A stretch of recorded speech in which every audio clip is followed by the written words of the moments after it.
चलो तो मैन और वुमेन से रिलेटेड नाउन में बहुत सारा कंफ्यूजन होता है बच्चों लोग को। इस टॉपिक को हम लोग समझेंगे। पहले बताओ नाउन के कितने प्रकार?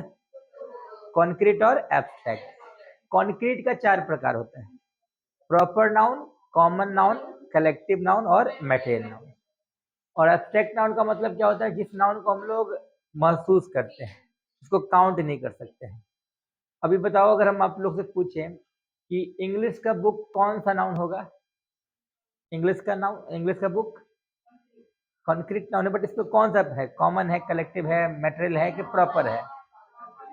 क्या है? प्रॉपर है। देखो ये बच्चे से बोले प्रॉपर है, और सिर्फ बुक बोलेंगे तो कॉमन। लाइब्रेरी क्या है? कलेक्टिव। और जो कॉपी हम लोग का भर जाता है तो हम लोग भेज देते हैं, कागज वालों को भेज देते हैं। तो फिर जो कॉपी को पीस में खरीदते हैं, बेचते कैसे हैं? किलो में। तो वो क्या हो जाता है? मटेरियल। क्या हो जाता है? मटेरियल। अच्छा, क्वालिटी क्या है? देख सकते हैं या फील करते हैं? फ्रीडम क्या है? फील करते हैं, है ना। खुशी क्या है? फीलिंग है। सैडनेस क्या है? फीलिंग है। तो जो फील करने वाला नाउन उसको हम लोग क्या बोलते हैं? एब्स्ट्रैक्ट नाउन, है ना। और जिसको हम लोग देख सकते हैं, छू सकते हैं, उसको क्या बोलते हैं? Concrete noun. बताइए कलम कौन सा नाउन है? ये मेरे हाथ का कलम, ये कौन सा नाउन है? कॉन्क्रीट। कॉन्क्रीट में क्या है? प्रॉपर है। और सिर्फ कलम होता तो कॉमन। तो यहाँ पर बताओ, ये जो मैन और वुमन हम बोर्ड पे लिखे हैं, ये कौन सा नाउन होगा? कॉमन नाउन है। बस यहाँ पर समझना क्या है कि ये कॉमन नाउन बाकी कॉमन नाउन से अलग होती है दोनों। जैसे अगर हम लोग एक सेंटेंस लिखते हैं, a dog is, a dog is faithful, या a dog is a faithful animal. अच्छा, अभी आप लोग को ये समझना होगा कि अगर हम सिर्फ यहाँ फेथफुल लिखते ना, तो यहाँ आर्टिकल का प्रयोग नहीं होता। आर्टिकल पढ़ा रहे ना, एडजेक्टिव के साथ। यहाँ पर नाउन नहीं है या नाउन है? बताओ। तो एडजेक्टिव के साथ नाउन होने पर हम लोग क्या करते हैं? आर्टिकल लगाते हैं। अगर मान लो यहाँ एनिमल नहीं होता तो फिर क्या करते? बताओ। आर्टिकल लगाते क्या? क्या बोलते हैं? A dog is a faithful animal की जगह हम लोग क्या लिखते हैं? A dog is faithful. Animal के चलते आर्टिकल लग रहा है। तो फिलहाल हम लोग को इधर ध्यान नहीं देना है। यहाँ देखो, हम लोग डॉग में क्या लगाए? बताओ। जिस कॉमन नाउन से पूरी जाति का बोध हो, हम लोग उसमें क्या करते हैं? इंडिफरेंट आर्टिकल ए और एन का प्रयोग करते हैं। अब बताओ, यहाँ अ dog is a faithful animal का मतलब क्या होता है? कौन से कुत्ते की बात हो रही है? एक या सब? नहीं, यहाँ आर्टिकल एक कुत्ता थोड़ी है। कुत्ता वफादार जानवर है या होता है। तो यहाँ ए डॉग का मतलब ये संख्या नहीं है। बार बार हम आप लोगों को बताते हैं, बच्चे कंफ्यूज हो जाते हैं। हर ए आर्टिकल नहीं होता। हर ए आर्टिकल, मेरे पास एक दोस्त है, आई हैव ए फ्रेंड, ये ए जो है ये नंबर है। क्या है? ए और एन आर्टिकल कब होता है? जब उसको अनिश्चित सेंस में हम लोग देखते हैं। नाम ही है ए और an indefinite article. Indefinite article का मतलब निश्चित क्या अनिश्चित? ए और एन क्या है? अनिश्चित। बताओ, मेरे पास एक दोस्त है, दोस्त का संख्या अनिश्चित है कि निश्चित है? मेरे पास एक घर है, घर का संख्या क्या है? निश्चित। मेरे पास एक कार है, कार का संख्या क्या है? निश्चित है। मेरे पास एक कलम है, कलम का संख्या क्या है? निश्चित है। तो I have a pen, I have a car, ये सब एक क्या है? नंबर है। क्या है? बताओ, मेरे पास दोस्त है, कितना दोस्त है? नहीं पता। अभी यहां ए लगना जरूरी है। आई हैव अ फ्रेंड। तो जो ए और एन अनिश्चित संख्या के लिए इस्तेमाल हो, वही ए और एन को क्या बोलते हैं? आर्टिकल। तो बोलो मेरे पास एक घर है, आई हैव अ हाउस, तो मेरे पास दो घर है, यहाँ I have two houses, two भी क्या हो जाएगा? आर्टिकल। थ्री भी आर्टिकल। समझ में आ रहा? तो यहाँ एक कुत्ता नहीं होगा। यहाँ डॉग के पहले ए लगने का मतलब ये पूरी जाति का बोध कराना है। पूरी। तो बताओ कौन कुत्ता फेथफुल है? एक या सारा? तो ध्यान दीजिएगा, कॉमन नाउन के पहले अगर कॉमन नाउन से पूरी जाति का बोध हो, तो हम लोग वहां उसके पहले क्या लगाते हैं? आर्टिकल ए और एन। समझ में रहा? ए और एन। और द कब लगाते हैं? जब वो खास चीजों को इंडिकेट करे। समझ में रहा? जैसे बताओ, अगर हम बोलेंगे द बॉयज आर ऑनेस्ट, मतलब ये कोई खास है, लड़के क्या है? ईमानदार है, तो ये स्पेशल है। और a boy is honest, a boy is मतलब एक लड़का या सब लड़का का बात हो रहा है? ध्यान दीजिएगा आप लोग, यहाँ पर कंफ्यूजन होता है बच्चों को। अ बॉय इज ऑनेस्ट, क्या बोले? अ बॉय इज, अभी बताओ इस बॉय में हम एक लड़का का बात थोड़ी की हिंदी में। बॉय देखो समझना, द बॉय अ बॉय, बच्चे कंफ्यूज हो जाते हैं, द बॉय और अभी हम इस क्लास के बच्चों की बात कर रहे हैं, इस क्लास के बच्चे ऑनेस्ट हैं, क्या बोले? तो किसकी बात हो रही है? पूरा भारत का बच्चा या इस क्लास का बच्चा? तो the boys are honest, the boys are. लेकिन अगर हम बोलेंगे लड़के ईमानदार होते हैं या लड़का ईमानदार है, लड़का लड़का ईमानदार होता है, संडेस क्या लड़का ईमानदार? एक लड़का या सारा? तो यहाँ पर जो बॉय है वो एक कॉमन नाउन है, और जब कॉमन नाउन पूरी जाति का बोध कराए तो हम लोग क्या लगाते हैं? ए और एन। तो अ बॉय इज ऑनेस्ट का मतलब एक लड़का या सारा लड़का? और द बॉय अगर हम बोले तो इस क्लास का लड़का। फिर से बताओ, अ बॉय और द बॉय, कोई खास समझ में आ रहा? तो बताओ अगर हम बोलेंगे आई हैव अ डॉग, मेरे पास एक कुत्ता है, ये क्या है? संख्या है, आर्टिकल थोड़ी है। मेरे पास कुत्ता है, कितना है पता है? अब यहाँ हम लोग क्या लगाएंगे? ए और an. I have a dog, यहाँ कुत्ता का संख्या क्या? निश्चित क्या अनिश्चित? अनिश्चित। और अगर मान लो वही कॉमन नाउन पूरी जाति का बोध कराए तो हम लोग फिर वहां क्या लगाते हैं? द, के और एन, क्या लगाएंगे? अगर कॉमन नाउन पूरी जाति का बोध करे तो क्या लगाएंगे बताओ? बताना। अगर हम बोलेंगे a cow gives milk, a cow कौन सा गाय? सारा गाय। तो यहां अगर डॉग एक कॉमन नाउन है और इस कॉमन नाउन के पहले हम लोग क्या लगाएं? ए, क्यों? क्योंकि ये पूरी जाति का बोध करा रहा है। Dog is a faithful animal, मतलब यहां एक कुत्ता का बात है या सारा कुत्ता का बात है बताओ? अगर कॉमन नाउन पूरी जाति का बोध कराए तो हम लोग क्या लगाते हैं? आर्टिकल ए और एन। अगर यहां द लग जाता तो किसी खास कुत्ते की हम लोग बात कर रहे हैं, पूरा ब्रह्मांड का कुत्ता नहीं, किसी खास कुत्ता। और यहां जो ए लग गया है इसका मतलब एक कुत्ता या सारा कुत्ता? बस यहीं पर आप लोग को ध्यान देना है कि ये कॉमन नाउन जब भी पूरी जाति का बोध कराएगा, अगर कॉमन नाउन पूरी जाति का बोध कराता है तो उसके पहले हम लोग क्या लगाते हैं? ए और एन। लेकिन यहाँ पर आप लोग ध्यान दीजिएगा, मैन और वुमन में ये एक्सेप्शन है। अगर हम बोलते हैं अ मैन इज मॉर्टल, मॉर्टल समझते हो?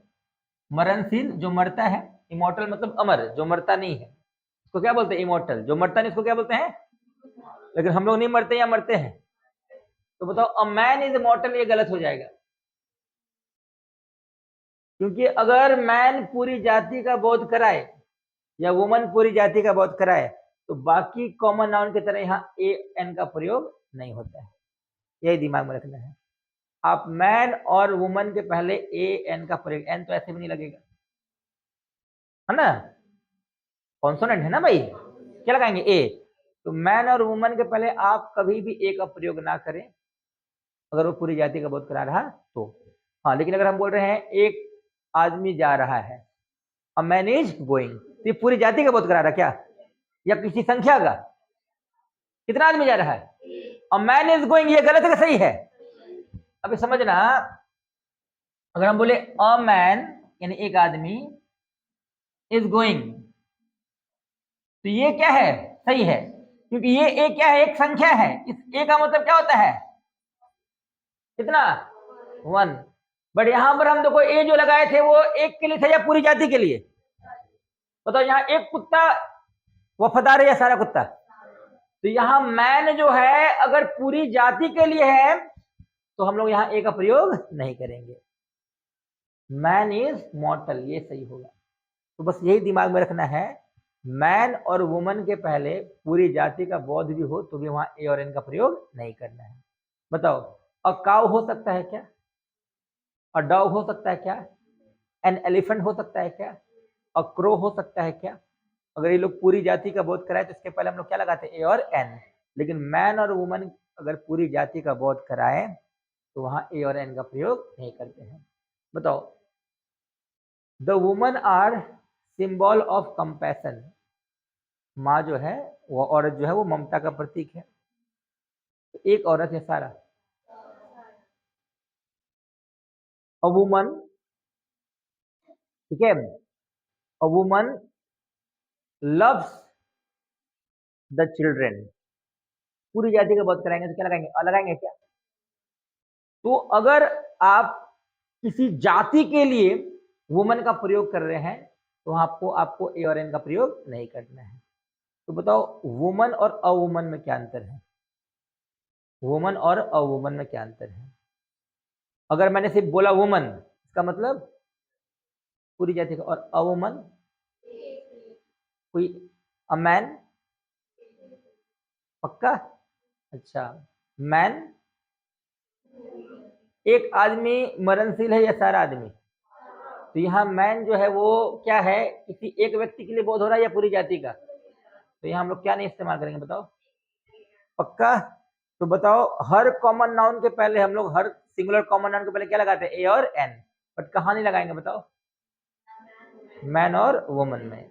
अच्छा, अगर मान लो हम बोलते हैं कि I have seen a man, इसका मतलब क्या है, पूरा ब्रह्मांड के आदमी को देखे हम, किसको देखे हैं? एक को। क्लियर है? तो बताओ यहाँ कौन सेंटेंस सही है, अ मैन इज मॉर्टल या मैन इज मॉर्टल? कोई दिक्कत? चलो यहाँ पर और एक चीज समझना है। हाँ, क्या? तो तुम ही अमर रहेगा? मर, हाँ तो बताइए, तुम ही मरणशील रहेगा या पूरा इंसान?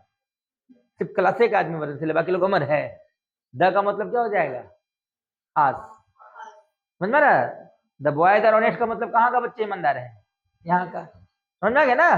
तो फिर अगर तुम द लगाएगा इसका मतलब क्या हो जाएगा? तो कुछ खासी लोग जो है मरणशील है, बाकी लोग अमर है। समझ में रहा? वहाँ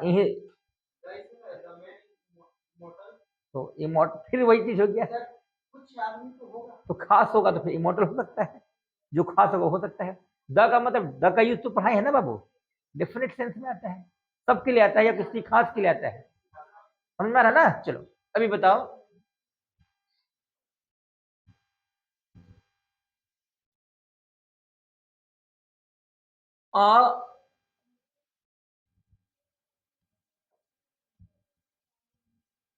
मैन, ये सब टॉपिक थोड़ा टफ होगा लेकिन अच्छा से समझ रहा। अ मैन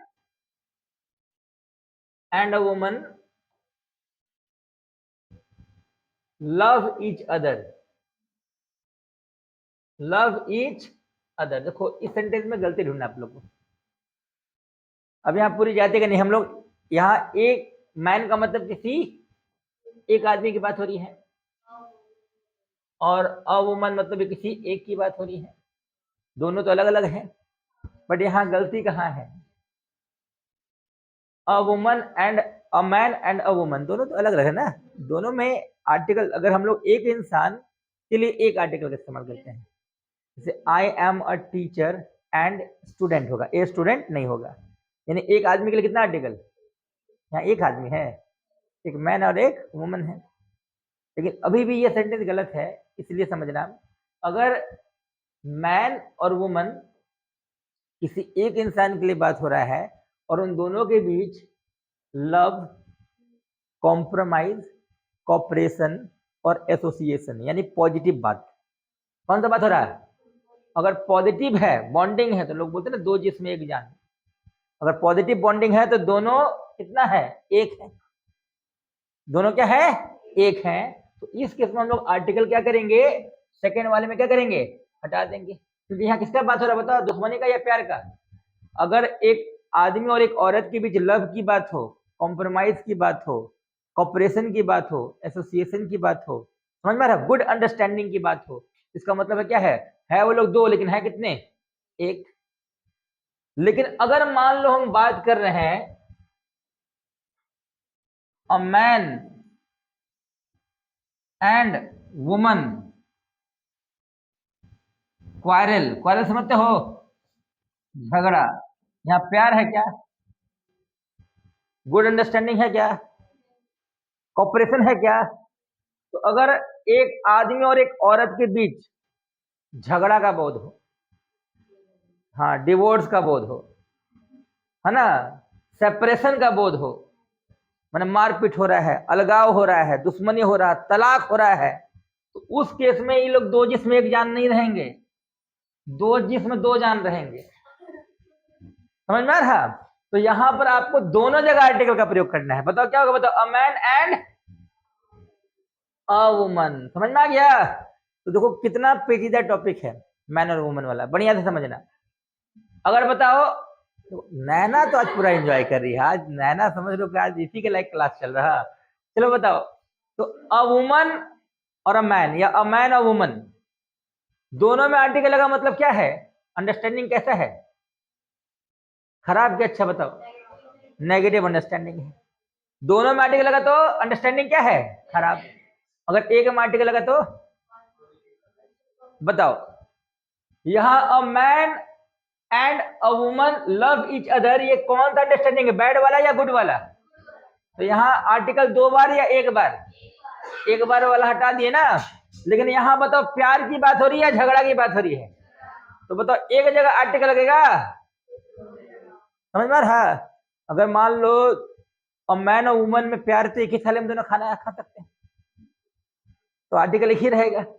और झगड़ा है तो फिर थाली टूट जाएगा, एक में तो खाएगा नहीं, तो हाँ वही थाली से फेंक के मारेगा। तो यही समझना है यहाँ पर, अ मैन और वुमन, कंसेप्ट समझ में आ रहा? तो इससे ज्यादा बंदे, ये बहुत पेचीदा टॉपिक है, बच्चे इसमें कंफ्यूज हो जाते हैं। पहले फिर से बताओ, मैन और वुमन की आज बात कर रहे हैं हम लोग।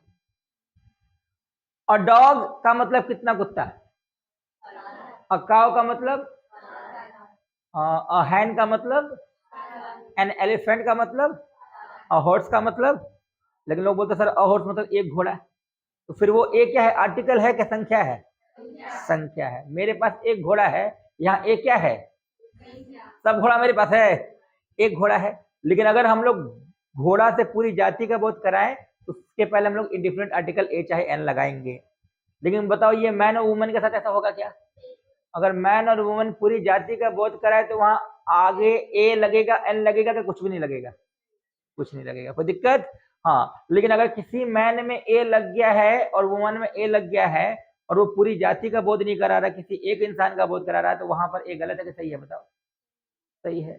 बताओ, एक आदमी दिल्ली जा रहा है, एक आदमी दिल्ली, तो यहाँ अमैन गलत होगा या सही होगा? पक्का? लेकिन बताओ, आदमी सांस लेता है, मैन जो है वो ऑक्सीजन लेता है, एक या सब? बाकी तो कार्बन डाइऑक्साइड नहीं लेते ना रे। हाँ, तो बताओ यहाँ पर जो मैन होगा उसमें ए लगेगा क्या? क्योंकि ये पूरी जाति का बोध हो रहा है, जो पूरी जाति का बोध कराएगा मैन और वुमेन, तो वहां ए का प्रयोग नहीं होता है। पक्का? अगर मैन और वुमन पूरी जाति का बोध कराए, तो वहां पर आपको ए का प्रयोग नहीं करना है, कोई दिक्कत?